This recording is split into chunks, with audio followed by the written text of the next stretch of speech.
All right, we are making light poles, 10-foot light poles, out of these old rubber tires and some concrete. The tires as a base, and then once we put some concrete in there and kind of mound it up to the pole, it will serve as a nice base. You got ants all over you, bro. Ants galore, bruh.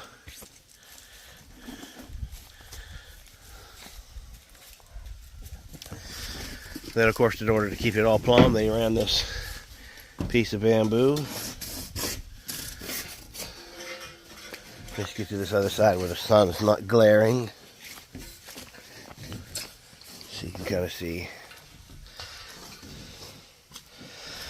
what we're doing here. And we're just taking a bit of cardboard in the bottom to kind of keep the concrete from going through, cutting it in a circle. And then, of course, you got these bits of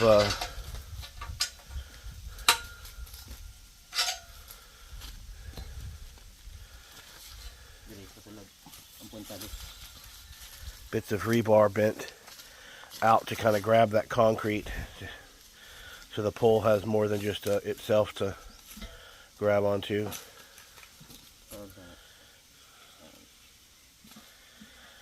It doesn't have to be anything super special, but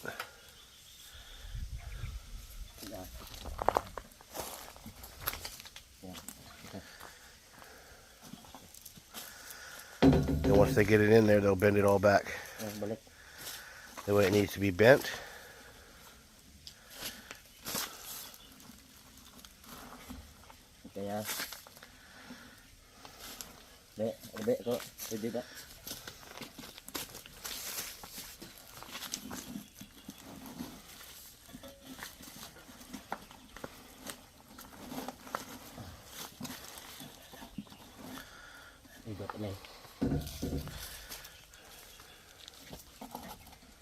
Yeah, just like that. All right.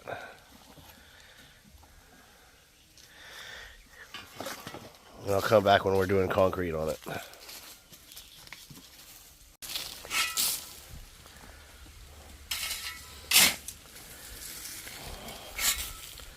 All right, so we got this pile of extra gravel we're going to use to in the concrete mix.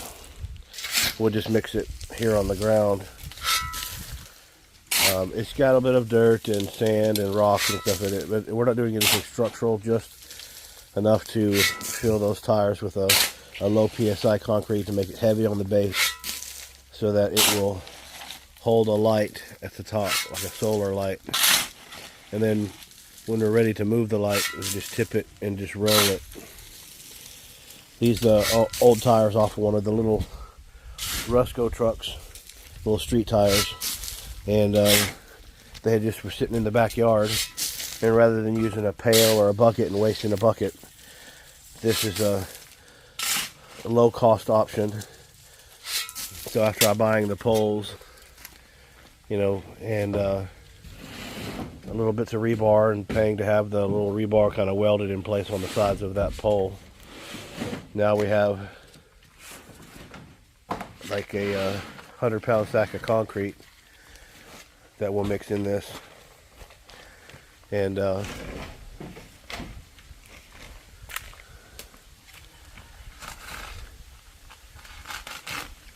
is a lot different than the way that we do it in the USA.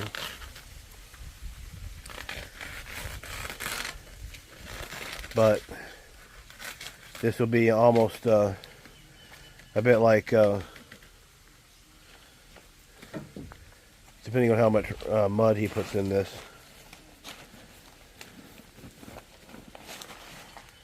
Yeah, like maybe half a sack, that's probably about right. We'll see how that mixes well. Like a standard concrete mix would be like a 3-2-1. That would be like 3 parts rock, 2 parts sand, and 1 part concrete. Probably go with a like a 5, 3, 1, or something like that. That would be even weaker for something as simple as what we're doing now. But the way in which they're mixing it now is probably something akin to a weak PSI concrete.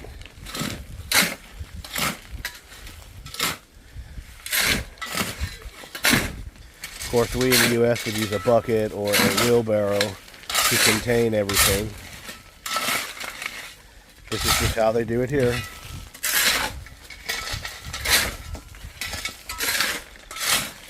And if necessary, they'll add more mud, but it probably won't be necessary. The next project we'll be working on out here is a water well. And we'll put some steps up into the cubos. Maybe steps up going up into the shed there.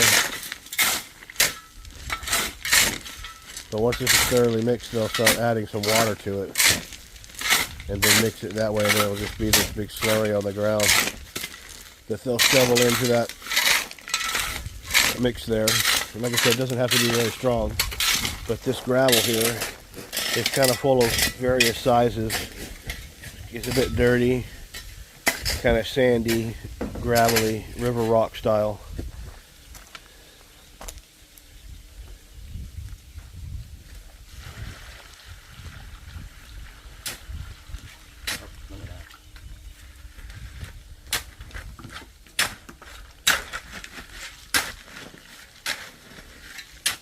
You just leave it up to these guys. They know it exactly how to mix this on the ground, because they don't sell quickcrete like what we have in the U.S. here that I know of. It comes in just everything's separated.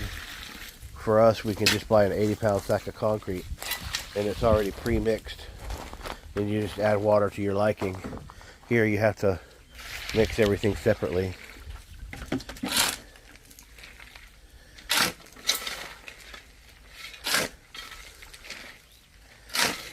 What's great is that you'll end up with like a little bit of concrete residue on the ground that, if you continue to mix in this area,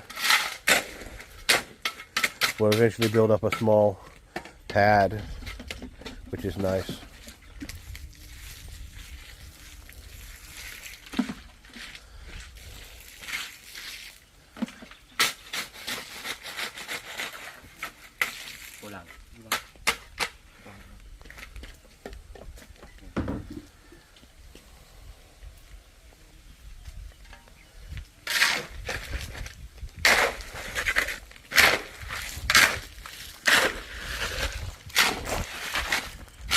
You can see how it's beginning to turn into a nice thick concrete. They're going to loosen it up just a smidge, probably a little bit more water.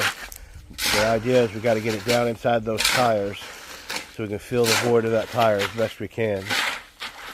So the wetter it is, the better.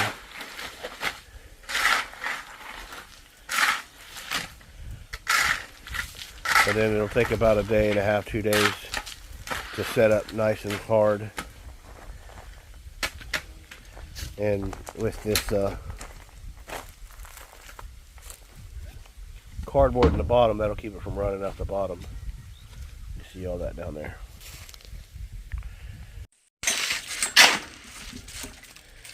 Okay, so now you can see that we're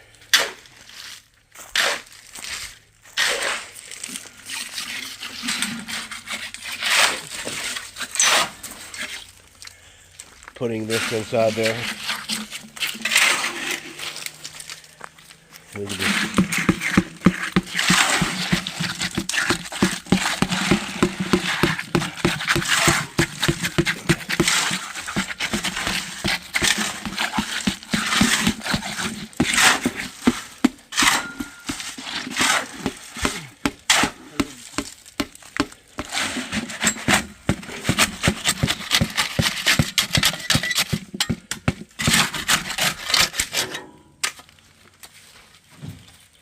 And then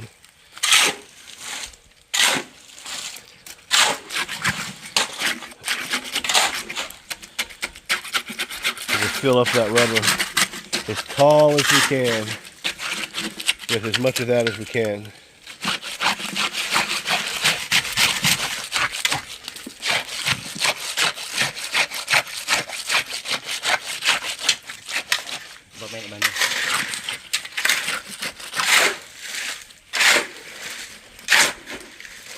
Or some of the aggregate is a little bit large. But for what we want to do, it's totally fine.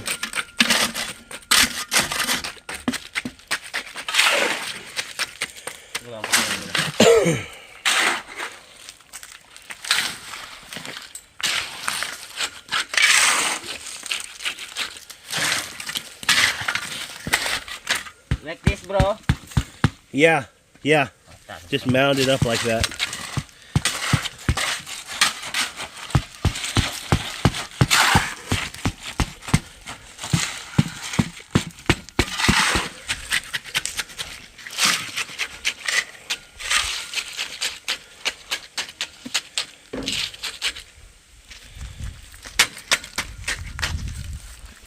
Dulu basa ka na para gamay sa meron basa gamay.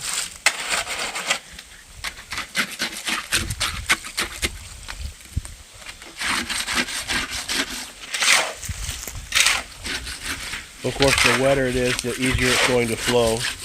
But some of that aggregate is kind of big, so like I said, it's not anything structural, so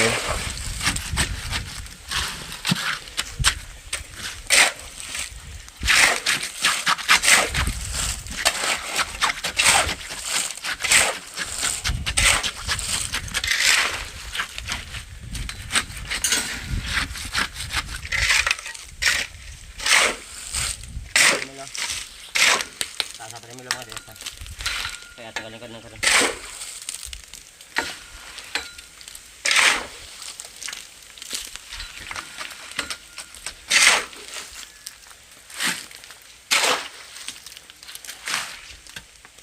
and of course I'll show you what it looks like when we're done. We're down to the end of it. You see how we're kind of mounding up the concrete to make it as heavy on the bottom as possible for this. It's about a 9 foot, 6 inch, 9 foot, 8 inch pole, right at 10 feet.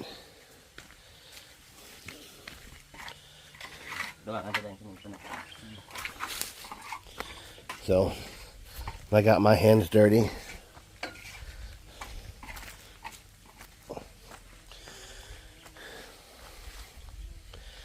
And then they're just adding some mud to the top to kind of strengthen up the surface.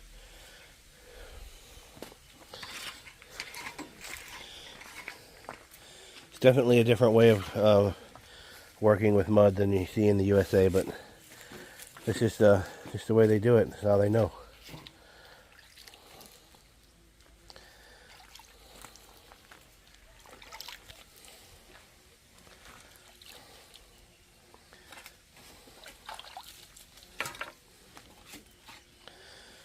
So that'll get all smoothed out and beautiful. Then once all that sets up, we'll have 3 light poles. We'll put some solar lights on them.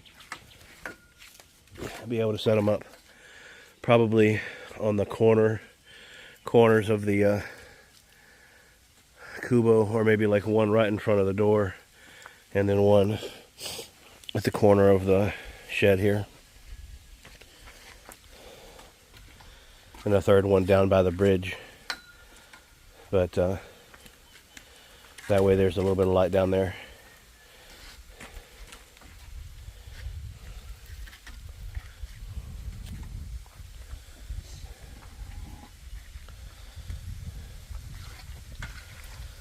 So this is how we making our homemade light poles. Of course, you don't have to use them for light poles only, so you just take the clamps off of the light, and now you stretch 2 of them far apart, and you have like volleyball net poles, and you can stretch a net between them. So they can be multi-purpose stuff. But the main part is, you can use these old tires and stuff like that to make a perfect little base. And as long as the concrete holds in there and they don't break apart and come out, which the rebar should help with that, it'll make a great Great base, and that looks great.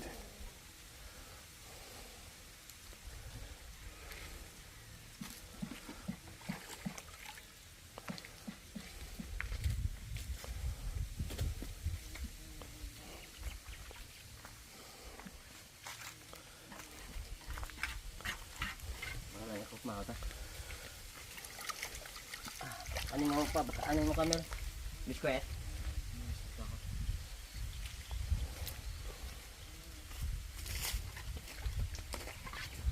I go to I buy some snacks. Okay. You want Coke? I have just the waters. Water? Yeah, just water.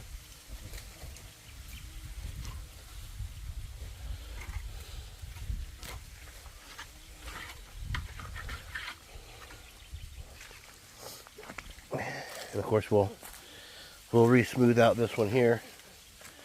Get them all nice and slick like that, mounded up. Now it would have been almost ideal to have an upside down bucket or some type of a ring inside there so you could fill up the ring. So the base would be really heavy with an outer ring to roll on. But we don't have any cardboard stuff like that, so no need.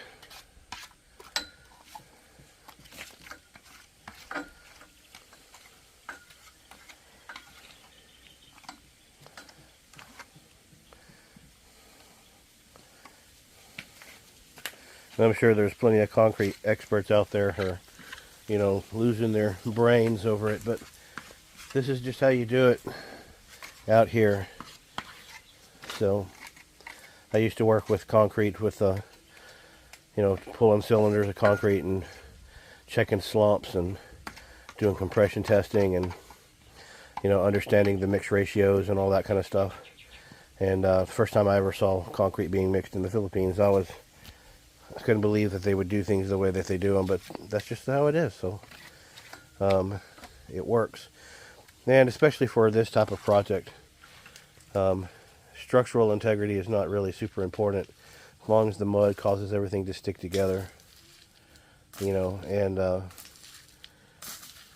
it's all slick and smooth, and the water will shed off of it, and it holds the light pole up. That's all we care about. So this is not a structural project. And it didn't cost me much money anyway to begin with, so if there's a struggle or anything like that when it comes to having to redo or whatever, I'm not really out all that much. So, all right, I'll come back when we're done. Good evening, everyone. Here's just a quick update on these solar lights that I made. Here is the base made out of a tire with some concrete, filled with concrete and some loose gravel, and then of course we put a solar light on there. They actually work pretty good, and I'm actually very pleased with how that will turn out. I've had them on down at my mother-in-law's place. We think this would be an ideal spot for it. Should light up this entryway to my farm. There's my road, and so that takes care of that. So that's the solar light, and hopefully I'll be able to show you what it looks like when the lights are out.